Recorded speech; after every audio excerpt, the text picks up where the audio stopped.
इस वक्त पूरे पाकिस्तान में एक शदीद बहरान है और लोग बिलबिला रहे हैं। बिजली के बिल बमों की सूरत में जो आकर गिरे हैं तो उसने सबको तड़पने पर मजबूर कर दिया है। और अमलन सूरत हाल ये है कि इतने बिल आ गए हैं कि लोग अपनी जो ज़रूरत की अशिया हैं वो बेचने पर मजबूर हो गए हैं।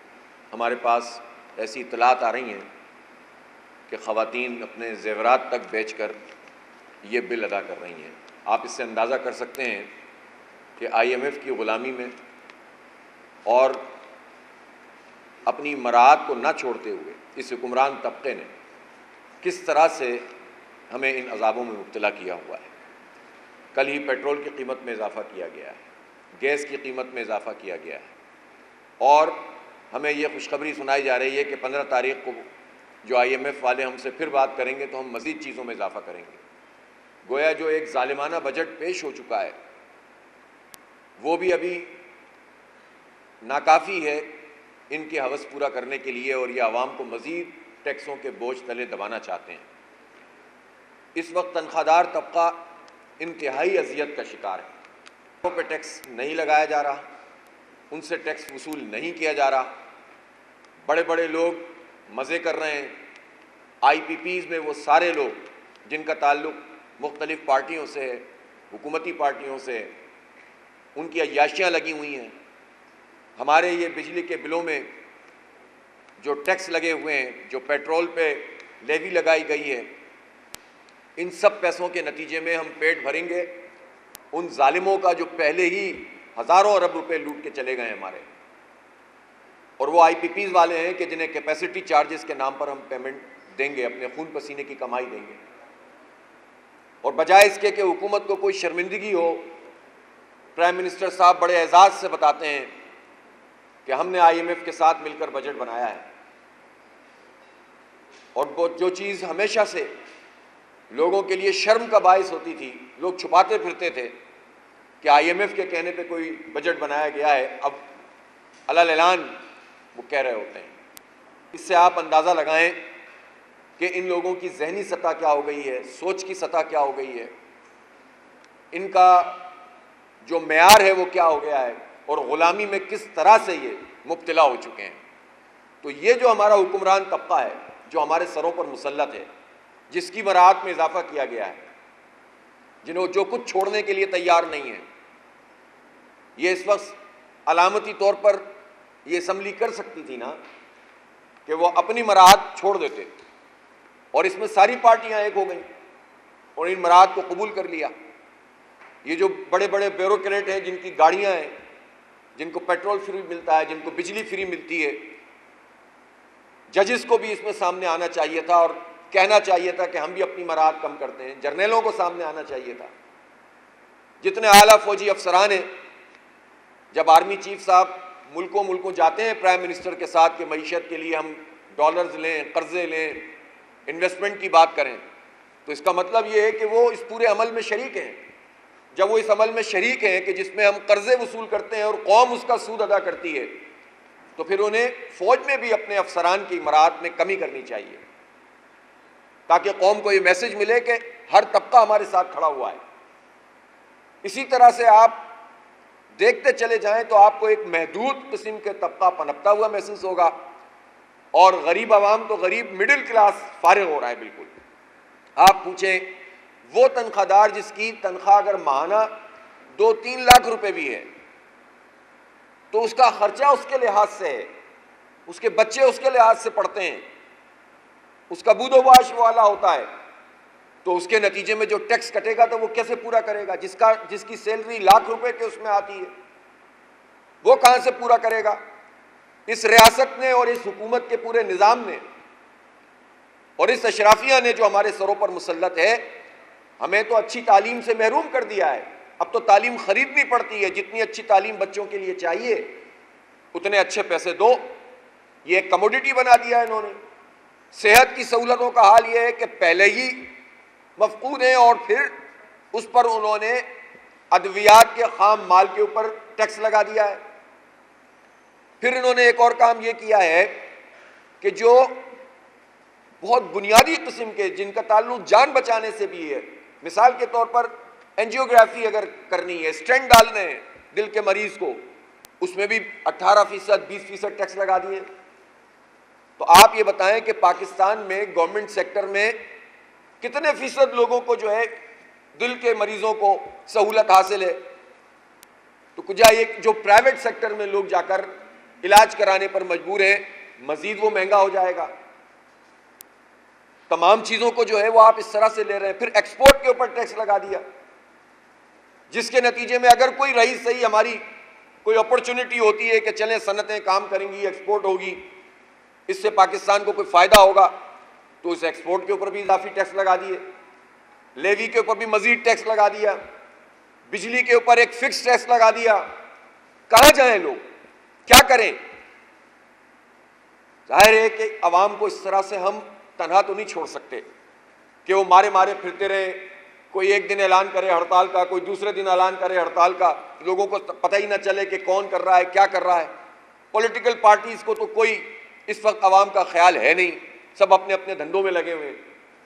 ये सियासी जमातें हैं क्या, इनके अपने अंदर जमहूरियत नहीं है, इनका अपना कंडक्ट जो है वो अजीब व गरीब हुआ है।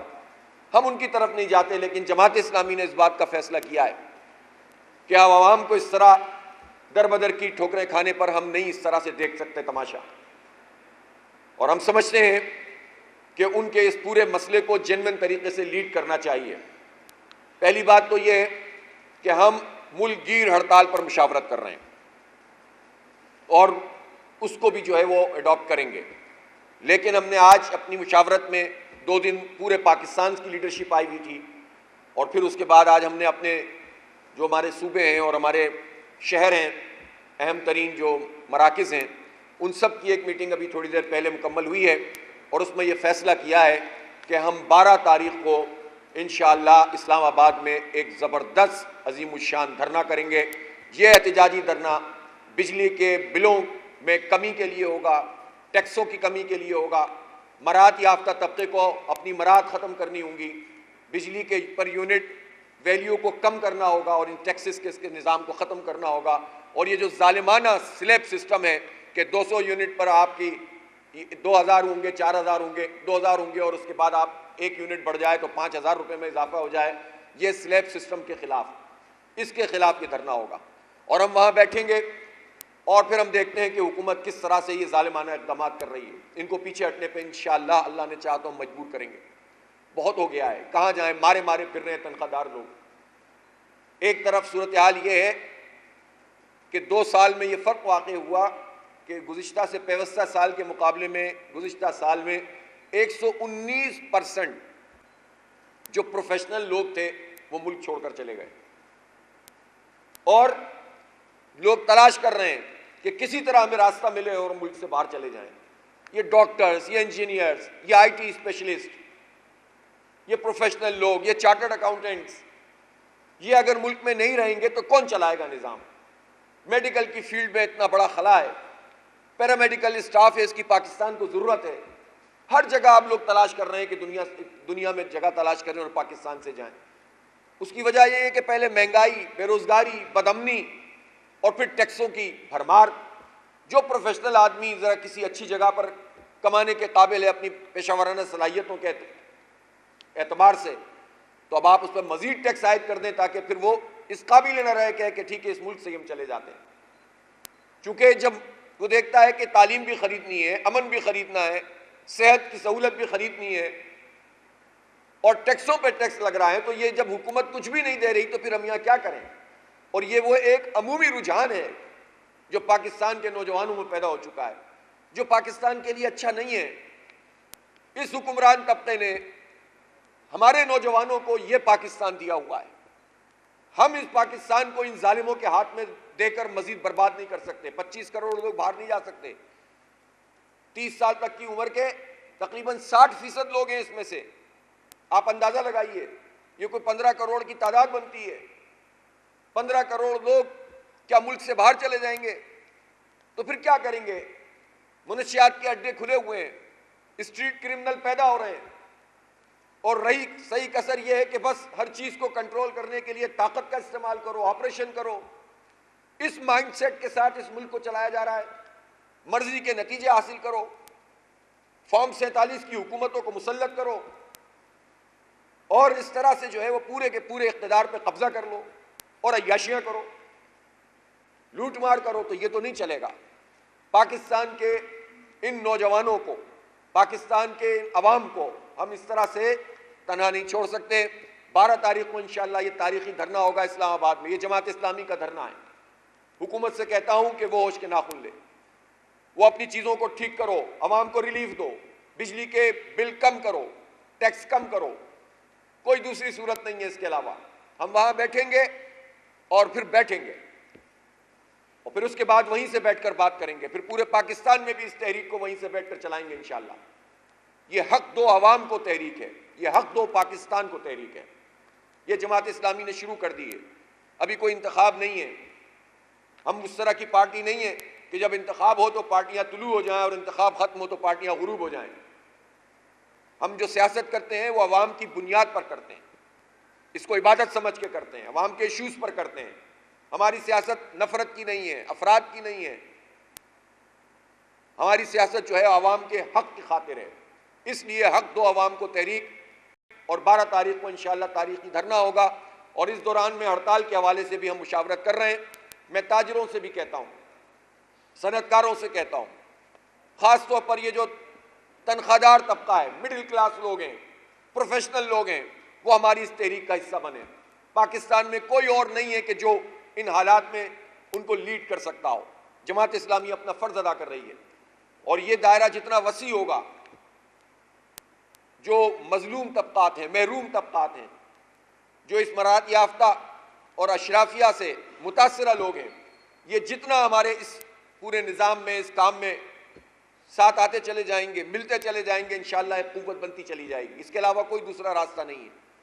पाकिस्तान किसी अनारकी का, किसी अफरा तफरी का मुतामिल नहीं हो सकता। इसलिए आज बहुत सारी ऐसी बातें हैं कि ज़ाहिर है कि तफसील से मुख्तलिफ मौज़ूआत पर की जा सकती हैं, लेकिन मैं फोकस होकर ये बात कह रहा हूँ कि हक दो अवाम को तहरीक शुरू हो गई है। 12 तारीख को इस्लामाबाद में तारीखी धरना है और हड़ताल के ऑप्शन पर हम बात कर रहे हैं। मज़ीद भी तमाम चीज़ें फिर वहीं धरने में बैठ कर तय होंगी।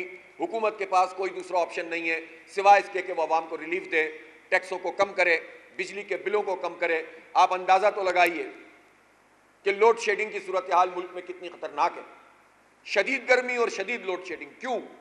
बिजली पैदा करने की सलाहियत 41,000 मेगावाट है, कंजम्पशन हमारी 30,000 मेगावाट है तकरीबन। एवरेज लगाएं तो और कम है, पीक लगाएं तो 32,000 है। तो ये जो 9-10 हज़ार मेगावाट इजाफी सलाहियत मौजूद है, लेकिन बिजली मौजूद नहीं है। बिजली मौजूद है तो ट्रांसमिशन लाइनें मौजूद नहीं है। करप्शन है, करप्शन है और करप्शन है। टैक्स लगाए जाओ, बिल बढ़ाए जाओ। एक के इलेक्ट्रिक माफिया है कराची में, 1,000 लोग इस शदीद गर्मी में इंतकाल हो गया है गर्मी की वजह से। क्यों हो रहे हैं इंतकाल? इसलिए हो रहे हैं कि गर्मी शदीद है और बिजली आ नहीं रही। वो दावा करता था कि इलेक्ट्रिक वाले कहते थे कि हमने 70% इलाके को लोड शेड फ्री कर दिया है। 14 घंटे की लोड शेडिंग उन इलाकों में हो रही है जो लोड शेडिंग फ्री हैं, और बाकी इलाकों को तो आप छोड़ दें। और सूरत हाल ये है कि जब ठंडा पानी नहीं, फ्रिज नहीं काम कर रहा, अस्पतालों में कूलिंग सिस्टम डाउन हो रहे हैं, लोग अपने लोगों को ले लेके घूम रहे हैं। और 2015 में भी यही सब कुछ हुआ था। 5,000 लोग हलाक हो गए थे उस वक्त हीट वेव में, और फेलियर था के इलेक्ट्रिक का। यह है गवर्नमेंट की प्राइवेटाइजेशन। 19 साल से एक इदारा प्राइवेटाइज हुआ है, सबसे ज्यादा लाइन लॉसेज उसके हैं। जनरेशन 2005 के मुकाबले में 12-13% कम हो गई। ट्रांसमिशन लाइनें बोसीदा, लाइन लॉसेज सबसे ज्यादा, सबसे महंगी बिजली बनाता है। पाकिस्तान की मईशत पे बोझ है। चंद मराहत याफ्ता लोगों को क्या इलेक्ट्रिक माफिया खरीद लेती है, ताकतवर लोगों में से, हुकूमत में से, और पाकिस्तान के अवाम पर, कराची पर। कराची मिनी पाकिस्तान है। कोई गांव, गोठ, देहात ऐसा नहीं होगा जहां का कोई फर्द कराची में रहता ना हो या पढ़ा ना हो उसने। वो पाकिस्तान की मईशत में 50% एक्सपोर्ट में कंट्रीब्यूशन है इसका, टैक्स में 42% देता है, रेवेन्यू 67% देता है। तो उस शहर के साथ ये सलूक किया हुआ है कि सनतों को पानी नहीं, बिजली नहीं, गैस नहीं। उस शहर के साथ ये सलूक किया हुआ है कि आप बेड़ा गर्क किए, सबसे ज्यादा टैक्स देने वाले शहर के साथ ये सलूक है। और फिर उसके बाद जब गर्मी है तो पूरा सिस्टम डाउन हो गया है। यह कि इलेक्ट्रिक माफिया, नेपरा और हुकूमत का शैतानी इत्तेहाद है, और यही शैतानी इत्तेहाद मुख्तलिफ लेस्को, हेस्को, पेस्को, पेपको और इन सब जो डिस्कोज हैं, वो हुकूमत और नेपरा ऐसा शैतानी चक्कर है कि जिसने पाकिस्तान के अवाम को बर्बाद कर दिया है। और IPPs जो बनी हुई हैं, ये लूट के खा गए, हमें बर्बाद करके हमें रख दिया। अब इनको पीछे हटना पड़ेगा। इसलिए ये हक दो अवाम को तहरीक इंशाअल्लाह आगे बढ़ेगी। आप सब लोगों की तशरीफ आवरी का बहुत बहुत शुक्रिया।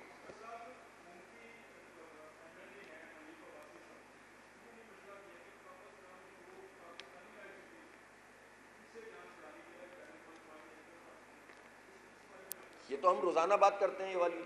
अब हनीफ अब्बासी साहब मशवरा क्यों दे रहे हैं? हुकूमत में शामिल है ना, हुकूमत के लोग भी मशवरा देने लगते हैं। ये भी सही है यार, दोनों हाथों में लड्डू रखें आप। बाज़ लोग ये मशवरा दे रहे हैं कि री इलेक्शन होना चाहिए। भाई क्यों होना चाहिए री इलेक्शन जब फॉर्म 45 मौजूद है? तो ये क्या मतलब है दोनों हाथों में लड्डू रखो? तो ये नहीं चलेगा भाई। ये सियासतें जो है ना आप सबके सामने जो है वो आ चुकी हैं। जी जोर से बोलिए।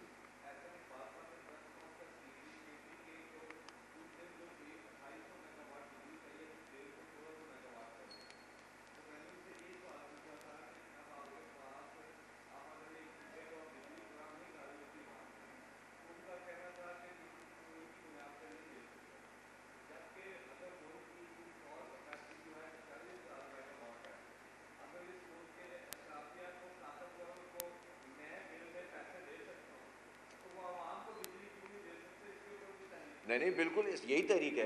ये सब चीज़ें इसमें शामिल हैं। वो कैसे कह सकते हैं कि बिजली चोरी करते हैं, फला कर, जो चोरी करता है उसको पकड़ो ना। आपके पास वो मैकेनिज्म क्यों नहीं है? ये कैसे मुमकिन है कि एक इलाके में अगर 10 लोग चोरी कर रहे हैं तो 90 लोगों को आप सजा दें जो चोरी नहीं कर रहे? तो चोर को पकड़ो नहीं, बल्कि चोरी बढ़ाने में ये पूरा हुकूमत का निज़ाम शामिल हो। 40 साल से तो नून लीग की हुकूमत है इस मुल्क में, और उसके बाद जो है वो बातें ऐसी करते हैं जैसे पता नहीं अभी पैदा हुए हैं। जी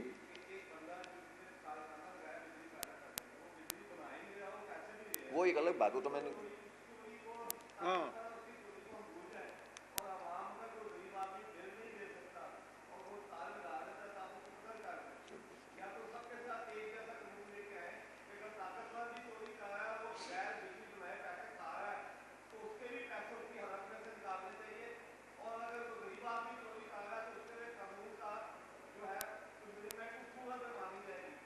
बिल्कुल आपकी बात से इत्तफाक है, और आपके सवाल में वो पूरे जज्बात मौजूद हैं जो पाकिस्तान के 25 करोड़ आवाम के जज्बात हैं कि ये चोरी करें, डाके डालें और उसके पैसे पाकिस्तान के लोग अपने बिलों में अदा करें।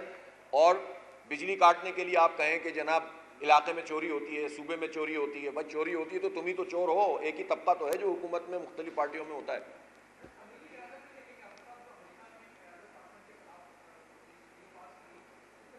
नहीं देखें, हमारे उसूलन बिल्कुल वाज़े मौक़िफ़ है। हुकूमत गिराने के हवाले से भी अमरीकी मुदाखलत नाजायज़ थी, और पाकिस्तान के अंदरूनी हालात के हवाले से जो करारदाद पास की गई वो भी काबिल कबूल नहीं है। इसलिए स्टांस बिल्कुल वाज़े है। किसी मुल्क को ये इख्तियार, उनके अपने मसाइल बहुत हैं। वो जो अमरीका इतना असला फराम कर रहा है इसराइल को इंसानों को कत्ल करने के लिए और बर्बाद करके रख दिया है, पुश्तबानी कर रहा है, दहशतगर्दी में मुआवनत कर रहा है, उस पर बात होनी चाहिए। तो हमारे अंदरूनी मामलात हैं, हम उसको एड्रेस कर रहे हैं। और अफसोसनाक बात यही है कि अपने अंदरूनी मामलात चूँकि हम एड्रेस ही नहीं कर पाते, उतनी जालसाजी हो रही है और इतना एक्सपोज धांधली हो रही है कि फिर दूसरों को मौका मिलता है हमारे मुताल्लिक बात करने का और जगहसाई का। लेकिन इस सब के बावजूद किसी मुल्क को ये इख्तियार हासिल नहीं है कि वो पाकिस्तान के अंदरूनी मामलात में मुदाखलत करे।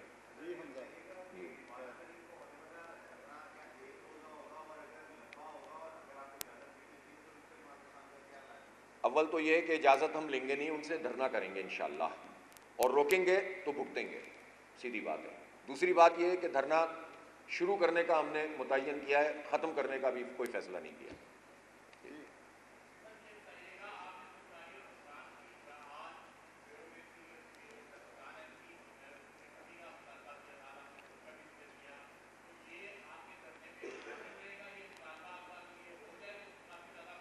बिल्कुल होगा, बिल्कुल होगा। मैंने तो अर्ज़ किया ना कि जितना भी ब्यूरोक्रेसी नहीं, सिविल और फौजी ब्यूरोक्रेसी दोनों बात करें। और जो जो मराद ले रहा है हमारे खून पसीने की कमाई से, वो मराद कम होनी चाहिए। कोई आदमी मेहनत करता है, उसको उजरत मिलनी चाहिए, लेकिन मराद क्यों देंगे हम? जी अमीर साहब।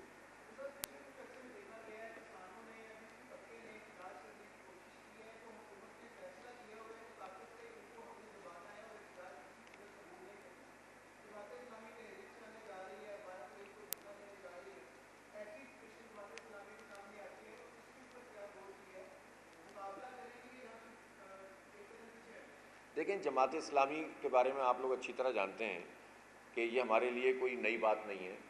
हुकूमतें हमेशा इसी तरह से अवामी राय को कुचलने की कोशिश करती हैं, लेकिन जमात इस्लामी अवाम और जमहूर की ताकत से अपने जायज़ कानूनी, सियासी, जमहूरी, आइनी हक़ के मुताबिक जिद्दोजहद पर यकीन रखती है। आप कुचलने की कोशिश करेंगे तो ये तो मुज़ाहमत और बढ़ जाएगी। ये जमात इस्लामी है, इसको तो रोका नहीं जा सकता इंशाअल्लाह। और ये हुकूमत सोचे भी ना ये काम करने, बहुत मुश्किल में आ जाएगी। जोर से बोलिएगा।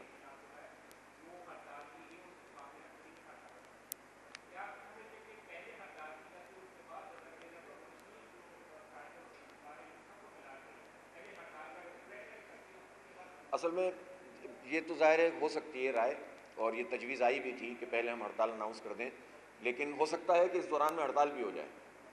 हो सकता है, क्योंकि हम मशवरा कर रहे हैं, हम ये चाहते हैं कि इसमें जो स्टेक होल्डर्स हैं उनका एतमाद हासिल कर लें और एक अच्छी, ताकि एक बिल्कुल ज़बरदस्त किस्म की स्ट्राइक हो। तो अगर वो पहले हो गया तो हम पहले अनाउंस कर देंगे, वरना फिर हम वहाँ धरने पे भी मौजूद होंगे और स्ट्राइक भी जो है वो इंशाल्लाह कॉल कर सकते हैं। बहुत शुक्रिया। शुक्रिया जनाब, थैंक यू।